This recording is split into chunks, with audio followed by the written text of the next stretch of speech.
As soon as we hear Mariah Carey's Festive Jungle on the radio or the sound of Naughty Holder crying out "It's Christmas," as we trundle through the supermarkets, we know that the festive season has officially begun.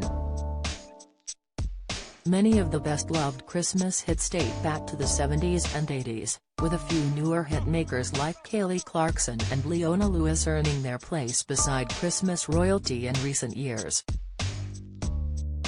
But with guaranteed plays every December without fail, it begs the question, how much do the likes of Wham!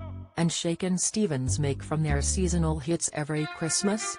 We take a look to see just how much cash the favorite Christmas songs make the artists, production team and record labels, and some may surprise you. Slade, Merry Christmas Everybody, 1973, £512,000 Naughty Holder, 76, will always be known for his "It's Chivas Smashes" line in the rock and roll Christmas hit. The Slade single is the most heard song in the world this time of year and was once said to earn the band a whopping £512,000 a year. Although according to Channel 5 program Eamon and Ruth, £1 Million Christmas, with Spotify plays now included, that figure is now closer to £1 million a year. Naughty, who apparently wakes his wife Susan Price every Christmas by shouting his Slade catchphrase, "It's Christmas," said that his 1973 #1 is his nice pension plan.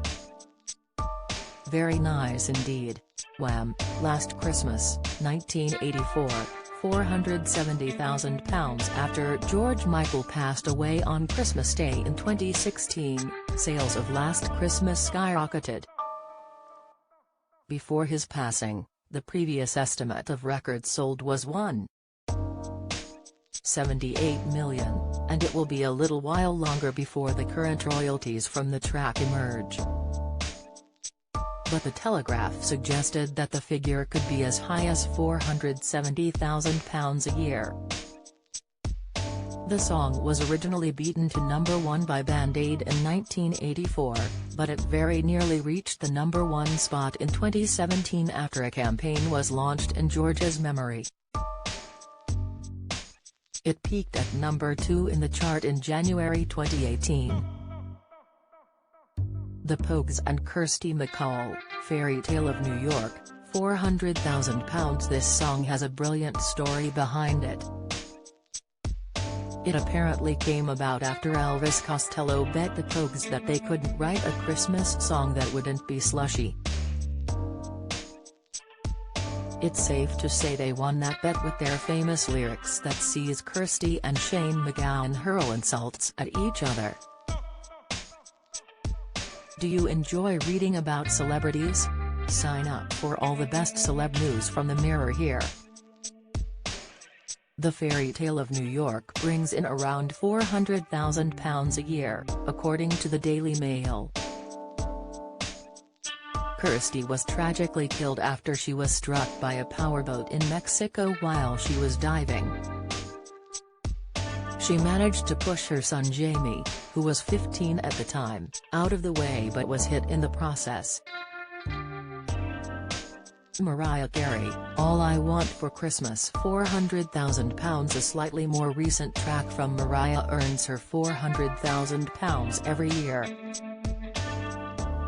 The track itself, which was written and recorded entirely on co-songwriter Walter Afanasiev's computer, sees £45.5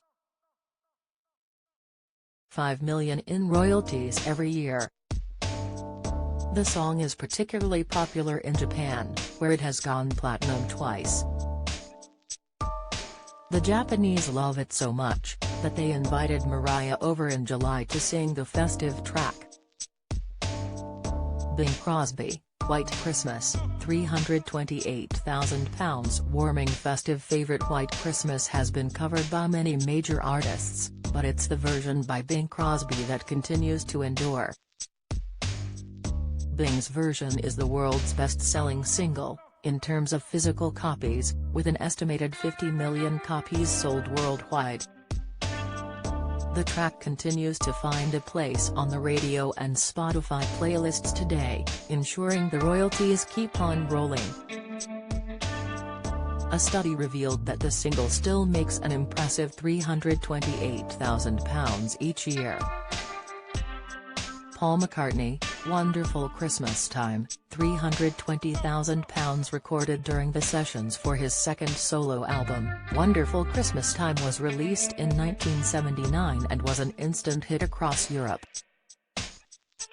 Many critics called it mediocre at the time, but that hasn't stopped the festive tune finding a place in listeners' hearts.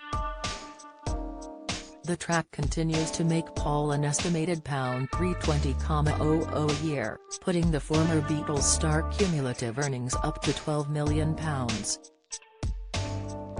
Jonah Louie, Stop the Cavalry, £120,000. Christmas is all about peace on earth, so Jonah's anti-war track became an instant hit.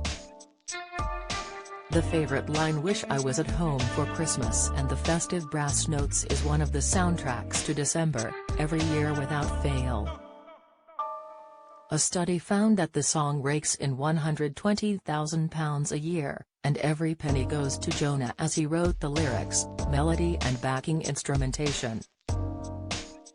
"Stop the Cavalry constitutes 50% of my real income," he explained. "The thing is, I do everything on the track. I write the lyrics and the melody, so that's all of the publishing. And because I'm a musician I can do all the backing track, so that's all the recording royalty. I was a one-man show. And if you can get a track associated with Christmas, you get annual regurgitation, and potential for earning every year." Shakin' Stevens, Merry Christmas Everyone, £5,000. Shakin' Stevens singer Michael Barrett only pockets between £5,000 to £10,000 of the estimated £130,000 worth of royalties from Merry Christmas Everyone. Most of the cash goes to the writer of the song, Bob Heatley. The Christmas hit re-enters the UK singles chart every December since 2007. Those who missed out. Boney M., Mary's Boy Child, Oh My Lord. It can sometimes be easy to get swept away in the presents, food and drink and forget what Christmas is actually about.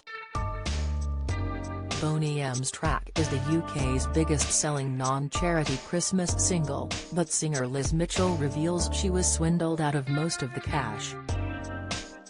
"If I was to spend time working out what the record company got, and those in that team of people around us, I would lose my mind," she said. She has estimated that each member of the quartet only get maybe a 1/7 of 1% of the 1.2 million sales. Do you have a story to sell? Get in touch with us at webcelebs@mirror.co.uk or call us direct 0207 29 33 033.